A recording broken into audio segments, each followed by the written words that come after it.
تمام دوستوں کو اس ویڈیو میں میری طرف سے السلام علیکم۔ میں ماہر روحانیات غاطب علی شاد آج اس ویڈیو میں بڑی اہم بات کرنے والا ہوں۔ اس قوم کو اللہ کی طرف سے جو موجودہ عرصے میں پیغام ہے قوم سمجھ نہیں رہی، اس کے اوپر میں تھوڑی وضاحت کروں گا تاکہ قوم سمجھ جائے کہ خدا کی ذات اس وقت قوم سے کیا چاہتی ہے۔ اس سے پہلے کہ میں آگے بڑھوں، دوست جنہوں نے چینل کو سبسکرائب نہیں کیا وہ بیل کو بھی پریس کریں تاکہ ہر نئی ویڈیو آپ تک پہنچے اور سبسکرائب بھی کریں۔ تو آتے ہیں اس ویڈیو کے مقصد کی طرف۔ اللہ تعالیٰ بندے سے بات کرتا ہے علامات کی شکل میں، اشارے سے، پردے کے پیچھے سے، اور صاحب علم جو راسخ علوم رکھتے ہیں وہ ان اشاروں کو، ان علامات کو سمجھتے ہوئے رب کے پیغام کو، رب کی بات کو سمجھتے ہیں۔ تو میرا راسخ علوم سے اور روحانیت سے تعلق ہے، اس وقت میں جو رب کی رضا ہے وہ میں اس قوم کے سامنے رکھتا ہوں۔ عمران خان نے اپنے حصے کا سارا کام وہ قوم کو کر کے دکھا دیا ہے۔ اپنی جان ہتھیلی پہ رکھتے جو واقعہ گزرا ہے، تو یہ بھی ایک بہت بڑی مثال اور پروف ہے کہ اس نے قوم کے لیے، قوم کو شعور دینے کے لیے، قوم کو یعنی جو سوئی ہوئی قوم ہے ان کو جگانے کی بہت پوری کوشش کی ہے۔ اب اس وقت غور کریں عمران خان کی تقریروں میں اور خدا کی مرضی میں، اور جو کچھ قوم کے ساتھ ہو رہا ہے، ان ساری صورتحال کے اوپر غور کریں کہ خدا کی ذات چاہتی ہے کہ شعور تمہیں مل چکا، تمہیں ساری انفارمیشن مل چکی ہے، تمہارے اوپر تمہیں اٹھانے کے لیے مزید پریشر سے پریشر بڑھ رہا ہے، مہنگائی سے مہنگائی، ظلم سے ظلم بڑھتا چلا جا رہا ہے، اور تم بڑے آرام سے ابھی تک سوئے پڑے ہو کہ خان نکلے گا تو ہم بھی نکلیں گے۔ بھائی خان کے لیے تو ان طاغوتی طاقتوں نے یہ تک پلان کیا ہوا ہے کہ جیسے ہی خان باہر نکلے بڑی زور زبردستی سے اس کو بالکل اڑا دو۔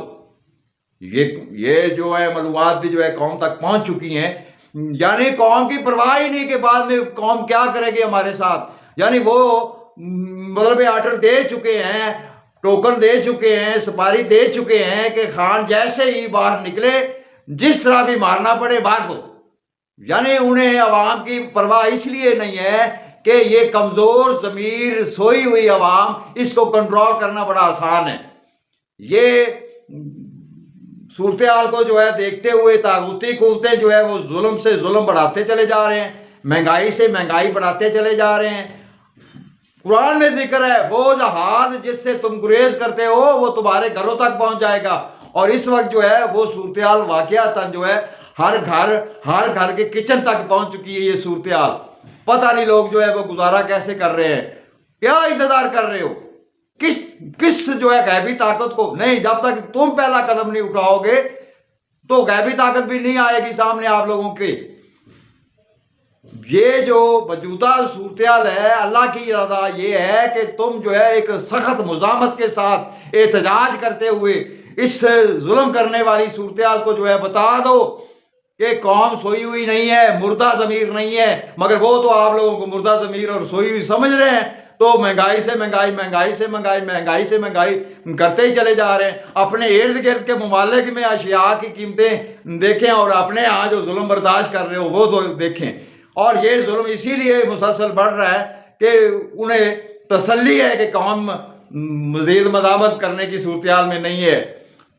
قوم کی مثال میں اس مینڈک کی مان دوں گا جو گرم پانی میں بیٹھا ہو اور دھوپ چڑھنے کے اوپر سخت گرمی میں پانی گرم سے گرم ہوتا چلا جائے تو مینڈک وہاں سے نکلتا نہیں، بلکہ قوت مزاحمت، قوت برداشت بڑھاتا ہے اپنے اندر، گرمی سے گرمی برداشت کرنے کے لیے۔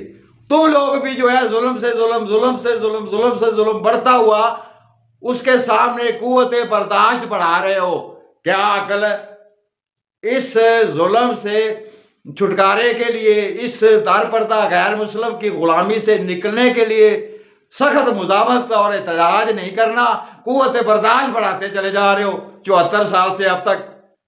وہ سونے جیسا خطہ، سب چیزیں جو ہے ہمارے پاس اپنی، مگر افسوس کہ اپنی چیزیں غیر کھا رہے ہیں، اپنے مفادات غیر کھا رہے ہیں، اور تم لوگوں کو جو ہے چھڑکے. کچھ سوچو، کچھ عقل کرو. رب کی یہ رضا ہے کہ تم لوگ اس ظلم کے خلاف مزاحمت کرو، احتجاج کرو، دکھاؤ ان کو کوئی ہم جو ہے سوئے ہوئے نہیں ہیں، ہم مردہ ضمیر نہیں ہیں. اگر نہیں ایسا کرو گے تو پھر جو ہے آپ لوگ تباہی کے لیے، اجتماعی تباہی کے لیے تیار رہیں. تم لوگ مرو گے تو تم خفر بھی نہیں خرید سکو گے. والسلام.